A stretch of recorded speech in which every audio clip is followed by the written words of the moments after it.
Mountain News, first at 4, continues. 2019 marked the 100th year since 200 African Americans were forced to leave the city of Corbin, leaving many to deem the area as a sundown town.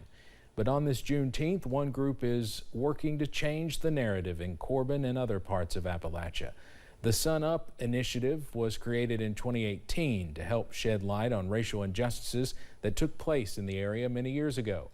The group also strives to create a safe and inclusive space for African Americans today while ensuring history cannot be repeated.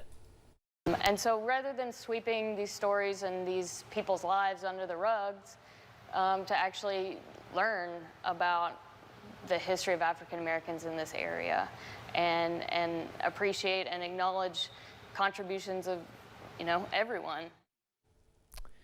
The Sun Up initiative is still active. The group will be hosting their first in-person meeting since before the COVID-19 pandemic tomorrow at the Corbin Library. Students from Middlesboro schools spent time recently learning from John Schaffner, a successful man with Eastern Kentucky ties. Middlesboro Schools STEM Director Chris Stotts called the interactions life-changing for many students as they were able to see someone once in their shoes who had become very successful. We'll have more on what makes Schaffner's career unique coming up at 6.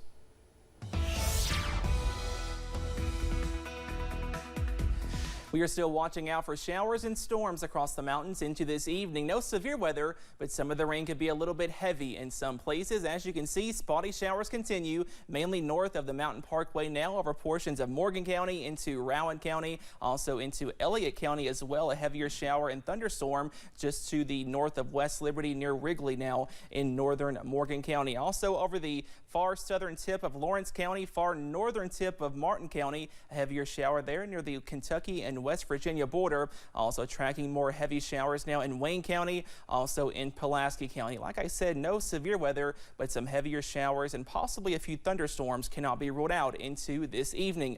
If you're taking I-75, that camera is now down, but I can tell you it is raining over in Laurel County at this hour. That current temperature at 74 degrees, and we stay muggy in the middle to upper 70s into this evening. Also watching out for more of those showers, so if you have any dinner plans, be sure to grab the umbrella before you step out the door. Those rain chances continue for much of this week. All those details coming up in just a few minutes. Steve?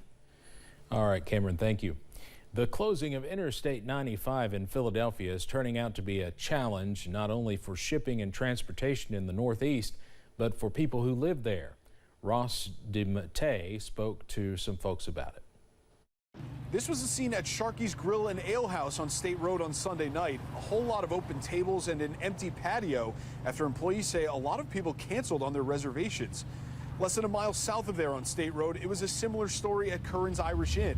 We spoke with a couple of customers who went out of their way to support struggling local businesses, but were sad to see the tiny turnout. It was fun kind of meandering our way through North Philly and Lehigh and Torresdale. I live in Fairmount, so it's a bit of a hike. Even though there's a lot of inconvenience and detours and everybody's having a hard time, we still got life. So, we have to learn to appreciate something. Now, the good news is construction crews are making a lot of progress on rebuilding this collapsed stretch of I-95. The Pennsylvania Department of Transportation now says the process to fill it in using material made of recycled glass is expected to be done either today or tomorrow. And then crews can start to lay another base down, set up some barriers, and begin paving over the top. And you can see just how much progress these crews have been able to make over the past few days. When we were out here on Friday, that area below where those backhoes are working was completely empty, and it looks like they've made a huge amount of progress in filling that in with that recycled glass material.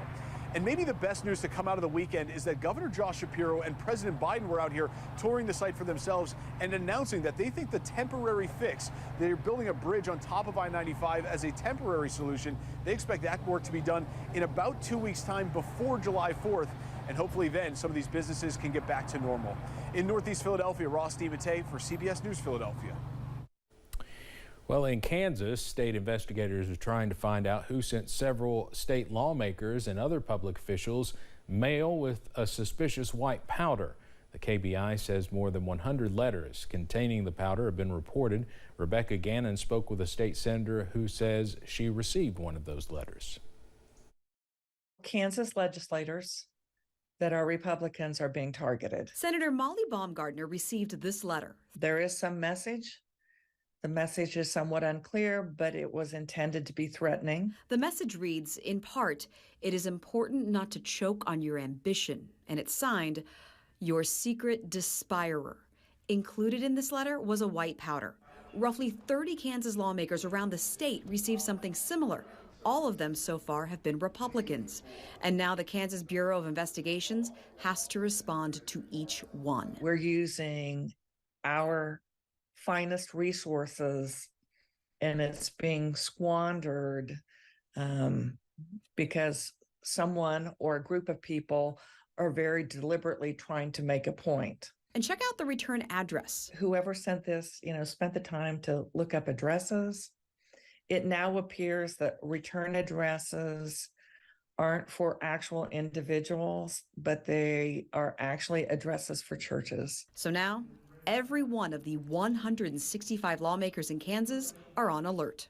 Everybody has to be concerned. Everyone has to take this and any subsequent threats like this very seriously.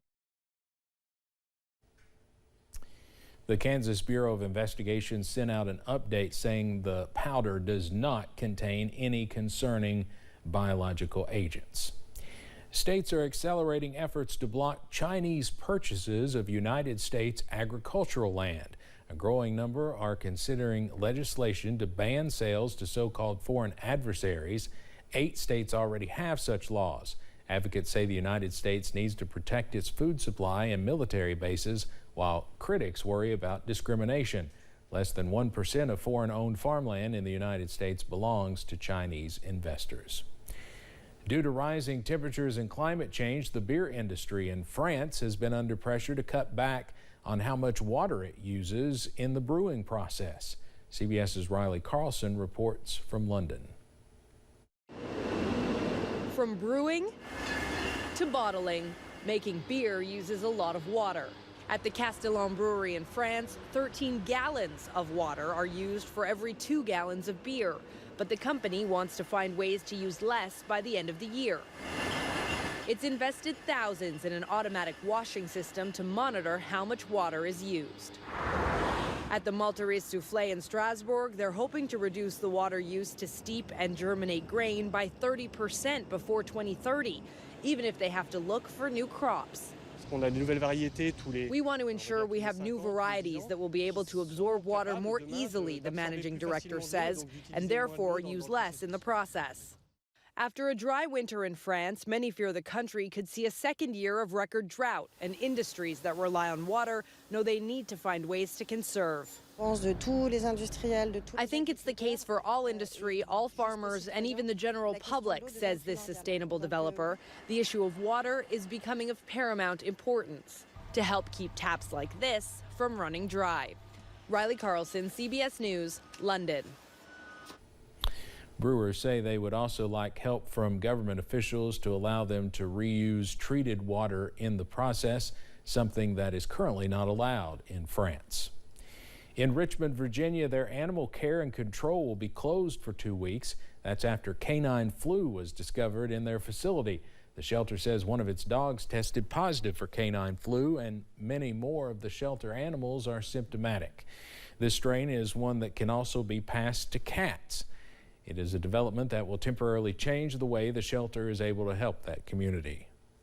We're trying to limit anything coming into the shelter, so we're asking people, if you see or you choose to pick up a stray dog, then we will help you keep that dog for 2 weeks. We cannot take it. Of course, our officers are still going to respond to sick or injured aggressive dogs. We can't not do that. Leaders at that animal shelter are giving people who find a stray a crate and food to take care of the animals themselves until the crisis is over. Some intense moments on the water in Panama City, Florida. A houseboat capsized in the Panama City marina. 4 people were rescued thanks to a group of friends and a man who they say is a hero. Stephen Maxwell has more.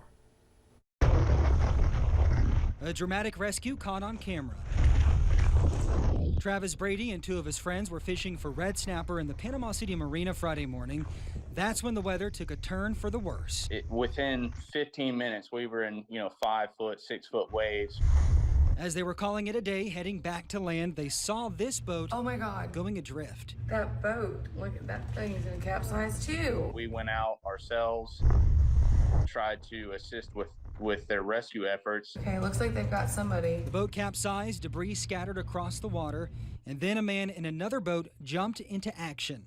Here you see him jumping in the water without hesitation. Brady says he busted out the window in the boat and got the people out. He's the true hero of the story. He, without hesitation, was just in the water helping those people. Brady and his friends then helped get them back to shore, 3 from the houseboat and another person from a nearby pontoon. Selfless acts of courage, all to help strangers. It restores your faith in humanity, makes you really reflect on the things that are important in life. I'm gonna try not to get emotional, but it was an intense moment that, ultimately, I'm just going to say it came down to God putting us in the right place at the right time. Yeah, we will. We'll catch it for you. Brady then helped the man who saved the distressed swimmers get back to shore, people helping each other, a good ending to a bad situation. Glory be to God, man. He put us in the right place at the right time. I've never been super religious, but today was just a super eye-opening moment for me, and I just feel like divine intervention puts you in the right place at the right time.